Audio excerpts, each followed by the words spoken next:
Praise the lord. ప్రభువైన యేసు నామములో అందరికీ వందనములు. యేసయ్య మాటను ఈ కార్యక్రమాన్ని వీక్షించడానికి ప్రేమతో మిమ్మును ఆహ్వానిస్తున్నాను. ఈ దినము అపోస్తుల కార్యముల గ్రంథము 10వ అధ్యాయము 17వ వచనం నుండి 22 వచనాల వరకు మనము ధ్యానించుకుందాం. పేతురు తనకు కలిగిన దర్శనమేమై ఉండునో అని తనలో తనకు ఎటుతోచక ఉండగా కొన్నులి పంపిన మనుష్యులు సీమోను ఇల్లు ఏదని విచారించి తెలుసుకొని వాకిట నిలిచి ఇంటి వారిని పిలిచి, పేతురు అను మరో పేరు గల సీమోను ఇక్కడ దిగి ఉన్నాడని అడిగిరి.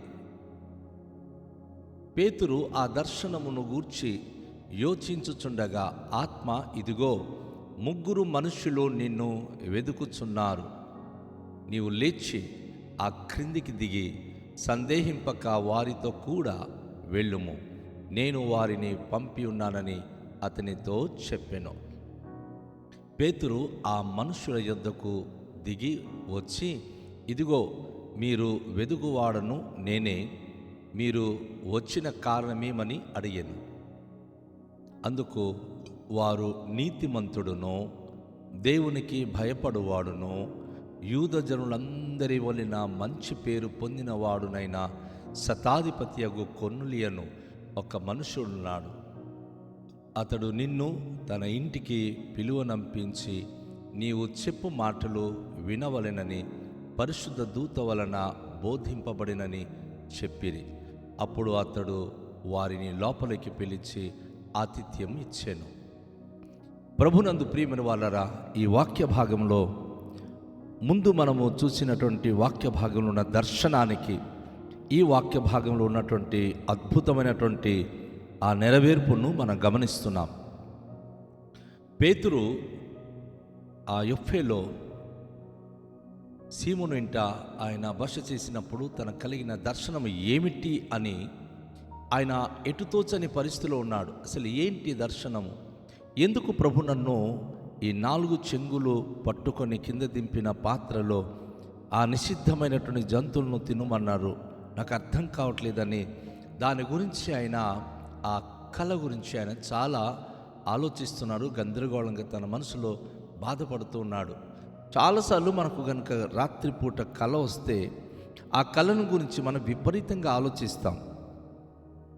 అసలేంటి కళ, ఎందుకు వచ్చింది, ఇలాంటి కళ ఎందుకు వచ్చింది, ఇది ఏమై ఉంటుంది, ఎందుకు దేవుడి కళ ఇచ్చాడని మన మట్టుకు మనమే ప్రశ్నించుకుంటూ సరైన జవాబు వెతుక్కుంటూ మనం ఇబ్బంది పడుతూ ఉంటాం.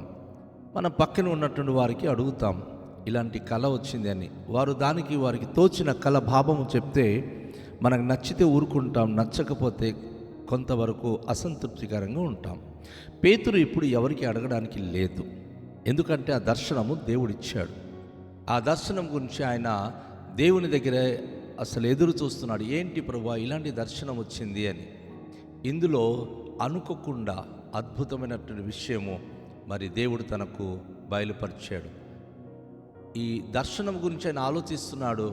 కొన్నులి పంపిన మనుషులు సీమోను గారి ఇల్లు ఏదని విచారించుకొని ఆ ఇంటి ముంగిటికి వచ్చి అడుగుతున్నారు, మరి పేతురు అని మరో పేరు కలిగిన సీమోను మరి ఇక్కడ దిగి ఉన్నాడని విన్నాం, ఎక్కడా అని. అప్పుడే ఈ యొక్క పేతురు కూడాను ఆ దర్శనం గురించి యోచిస్తూ ఉంటున్నప్పుడు ఆయన ఒక విధంగా దేవుని దగ్గర ప్రార్థన చేస్తున్నాడు, ప్రభువా ఈ కళ ఏంటి, ఈ దర్శనం ఏమిటి అని. అప్పుడు పరిశుద్ధాత్మ తనకు బయలుపరుస్తున్నాడు, ఇదిగో 3 మనుషులను నేను మరి నీ దగ్గరికి పంపించున్నాను, వారు నిన్ను వెతుకుతూ వచ్చి ఉన్నారు. ఆ 3 మనుషులు ఎవరు తెలుసా? కొన్నులి ఇంటి నుంచి 2 పనివాళ్ళు, ఒక సైనికుడు. ఈ 3 పేతురును క్షేమంగా తీసుకుని వెళ్ళడానికి వారు వచ్చి ఉన్నారు. ప్రభు అంటున్నాడు, నువ్వు వెళ్ళు, నువ్వు క్రిందికి దిగి నువ్వు ఏమాత్రం సందేహపడక వారితో పాటు నువ్వు వెళ్ళడానికి ప్రయత్నించు, నువ్వు సిద్ధపడు, ఎందుకంటే నేనే వారిని నీ దగ్గరికి పంపించున్నాను. ఎంత అద్భుతమైన విషయం అండి. దేవుడు కొన్నిసార్లు తన ప్లాన్లో కొన్ని విషయాలు ప్రణాళిక వేసినప్పుడు కళ ద్వారానేమి, కొన్ని సంఘటన ద్వారానేమి, కొన్ని వ్యక్తుల ద్వారానేమి రకరకాల పరిస్థితుల ద్వారా తన ప్రజలకు ఆయన బోధించే క్రమము చేస్తూ ఉంటాడు. మనం ఊహించలేము ఎందుకు ఇలా జరుగుతుంది అని, మనం ప్రశ్నిస్తాం ఎందుకు ప్రభు ఇలా జరుగుతుంది అని. కానీ ప్రభు అంటున్నాడు, ఆ ముందు రోజే ఒక గంట క్రిందమే కల వచ్చింది. మరి నిషిద్ధించబడినటువంటి లేక తను అపవిత్రమైన జంతువుల యొక్క మరి సమూహాన్ని చూశాడు. అందులో చంపుకొని తినుమని ప్రభు చెప్తా ఉంటే, యూదులైన మేము లేక నిషేధించబడినటువంటి జంతువులను ఎవరు తింటారు? ఈ పురుగులు కానీ, ప్రాకే పురుగులు కానీ, చతుష్పద జంతువులు కానీ, ఇవి మేము తినము, ఇవన్నీ ఎవరు తింటారు, అది ముట్టకూడదు అని తను నిర్ణయించేసి దేవుడితో మాట్లాడాడు. కానీ దేవుడు ఇప్పుడు అంటున్నాడు, 3 మనుషుల్ని నేను దగ్గర పంపించాను, నువ్వు కాదనకుండా వారితో పాటు నువ్వు వెళ్ళు. ఎందుకంటే వారికి నేనే పంపించాను, ఇప్పుడు నిన్ను కూడా వారి దగ్గరికి నేనే పంపిస్తున్నాను. మరి వచ్చినటువంటి వారితో కలుసుకొని నువ్వు వారితో పాటు వెళ్ళు. వెంటనే పేతురు కింద దిగి వారి దగ్గరికి వచ్చి అంటున్నాడు, మీరు వెతుకుతున్నటువంటి మనిషిని నేనే, మీరు వచ్చిన కారణం ఏమిటి? అద్భుతమైన విషయం కదా. మీరు ఎవరిని వెతుకుతున్నారో ఆ మనిషిని నేనే. మీరు దేనికి వచ్చారు? రావడానికి గల కారణం ఏమిటి చెప్పండి. ఆయన ఆ మాట అడిగినప్పుడు వారైతే అక్కడ ఆయనకి ఆ విషయాన్ని చెప్పడానికి వారు ప్రారంభిస్తున్నారు. ఒక అద్భుతమైన సాక్ష్యం వారు చెప్తా ఉన్నాడు. ఆ వాక్యంలో, ఆ సాక్ష్యంలో మనం చూస్తున్నప్పుడు వారు అంటున్నారు, అయ్యా, ఒక నీతిమంతుడు, కొన్నిల గురించి వారు చెప్పే సాక్ష్యం. ఓ క్రైస్తవ బిడ్డ, నీ గురించి ఇతరులు చెప్పే సాక్ష్యం ఏమై ఉన్నది? గిట్టిన వారు ఉంటారు, గిట్టకపోయిన వారు ఉంటారు. కానీ నీ నీతి జీవితం ఎప్పటికీ నువ్వు కాపాడుకో. ఈరోజు విమర్శించిన వారే రేపు పొగుడుతారు, ఈరోజు నిన్ను పొగిడిన వారే రేపు విమర్శిస్తారు. ఇది లోకానికి ఉన్న నైజం. అయితే నీలో గనుక ప్రార్థన జీవితం ఉంటే, నీలో గనుక దైవ భయము కలిగిన జీవితం ఉంటే, అది ఎప్పటికీ మాసిపోదు. ఆ నీతిగల జీవితం ఎప్పటికీ స్టాండర్డ్గా ఉంటుంది. నువ్వు నీతిమంతునిగా తీర్చువాడు దేవుడు. మనుషులు విమర్శించువారు, దూషించేవారు, రకరకాలుగా మనను విమర్శించేవారే ఉంటారు. కానీ ఏ మనిషి అయితే దేవునితో అనుదినము సహవాసము కలిగి ఉంటాడు, ఏ మనిషి అయితే దేవుని వాక్యమును బట్టి, ప్రార్థన బట్టి, భయభక్తి బట్టి జీవిస్తూ ఉంటాడు, ఆ మనిషి దేవుని వలన సాక్ష్యం పొందుతాడు. ఎంత అద్భుతమైన విషయం చూడండి. కొన్నులి ఇప్పుడు తను పంపిన వారు ఆయన గురించి ఎలాంటి సాక్ష్యం చెప్తున్నారు? ఒక 3 మాటలు మనం చూస్తున్నాం.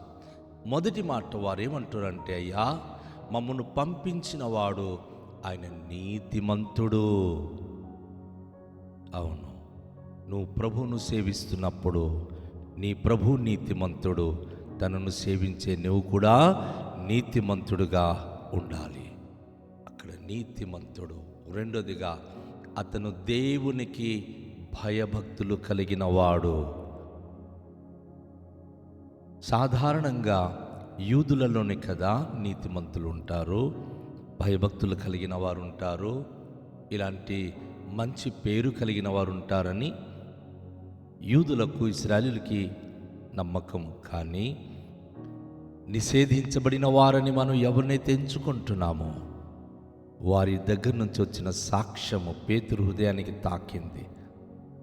నీ దగ్గరికి మమ్మను పంపించిన వాడు నీతిమంతుడు, యెహోవా యందు లేక దేవుని భయభక్తి కలిగిన వాడు, యూద జనులందరి వలన మంచి పేరు పొందినవాడు, అతను శతాధిపతి అని కొన్నలి.